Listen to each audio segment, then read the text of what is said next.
Are you filming? Mm-hmm. Oh, hello!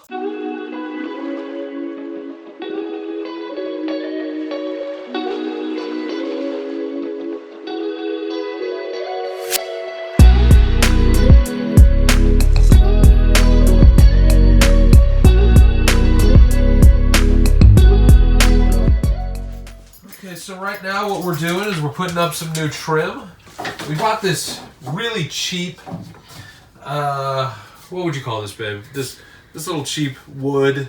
Yeah, I don't even know what type of wood it is. Yeah, just Home Depot. We just found like the cheapest thing we could find, and we're just replacing some of these old trims. They were all off. Like some of them were really very thick, and then some of them were really thin.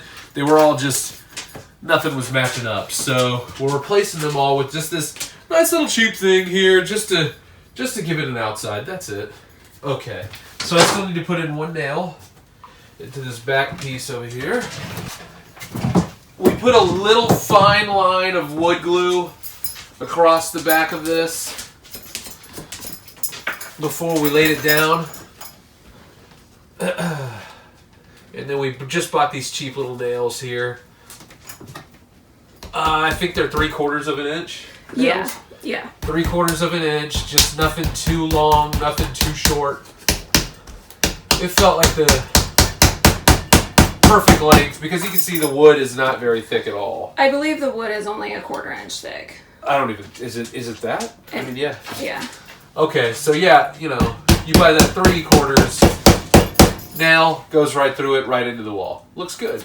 Then, like I said, just that fine line of wood glue at the bottom of it. Nothing too much. Just a little extra added support. Let's see. Okay, so I think she's going to stop recording for a second. Just help me line this up a little bit before I throw in any nails. We'll be back. Alright, so we're putting in the last 2 nails here. You can see where we got this all the way across there. We got those all the way around there. And we're just putting in the final 2 nails here. We're lining up the nails with like the frame here, but I feel like it's bowing out a little bit more right here. So I'm at least going to put it out to like the edge of the frame. You think that sounds okay? Yeah, that sounds good. We have our trusty helper Bane here. Yeah, he's the job site supervisor. He makes sure that we're keeping things on track, doing things the right way, not taking any shortcuts. Yeah, as he doesn't watch me, but yeah, but he makes his presence known. And his name is Bane. Then we have Lazy Bones over here. Jack sleeping, looking out of our window. That is Jack the miniature cow, and we call him Jackie for cute. And this is Bane, our husky, clearly, and we call him Banya for cute. And by the way, I did want to mention these were 70 cents a foot. Okay, and I think we're going to try and include our receipts. And the hope is that we can live in this thing for, you know, at the least amount I would like to do is a year. But ideally maybe 2. Something, or like a year and a half before we start putting money down on our own land.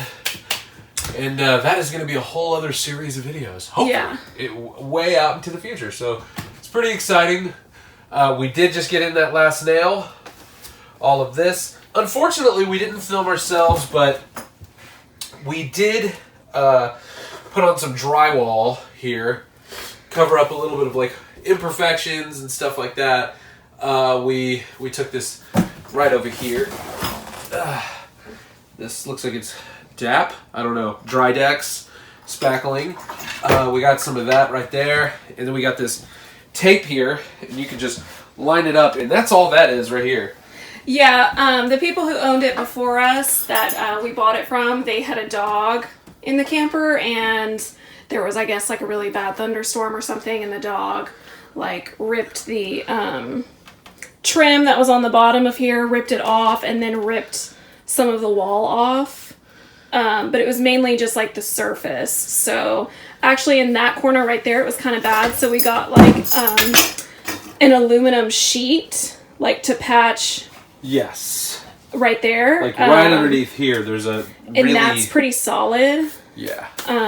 But we weren't able to do it for like this area that I'm pointing to. I will say this. You'll see them if you're looking at preparing your wall. You'll see those metal sheets. They're not cuttable. Yeah.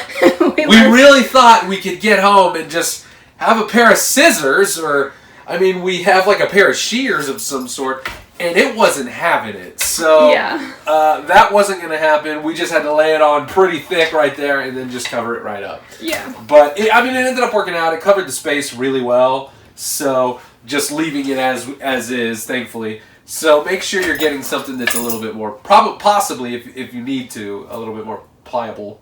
Yeah. So, yeah. We've done a little bit more in here. I think we might have talked about it, but this is pretty much all we've done so far. We've done a couple of things. Everything we've done so far has been kind of small. I think once we get painted, we're going to repaint these kitchen cabinets because that color is just not our vibe. And we have to paint that. That was like a chalkboard wall that we're going to make our art wall instead. Put a bunch of fun art and stuff up on there. But I think we'll update, we'll update that as we go along. Yeah. We'll talk about each piece when we come to it, But yeah, this was just some kind of cheap wood at the end of Home Depot. And then we just bought 3/4 of an inch nails, put those in, did the correct measurements, and yeah, it's looking pretty decent already, It's like, it doesn't need to be any fancier than this. So yeah. We're just going to paint right over that, and it's, we expect it to look pretty nice. Yeah. We don't plan on traveling with this camper. We're probably going to stay pretty stationary for the whole duration of time that we live in it. But if you are planning on traveling and you're redoing your camper, this was like a really good choice of wood because it was extremely light. And I've heard from other people who have redone RVs and travel trailers and stuff that everything that you put in, you want to account for that weight that you're adding. So these added like some ounces. I mean, next to nothing. Yeah. Next to nothing. Yeah, absolutely. So. Yeah. So we'll update you as we go along.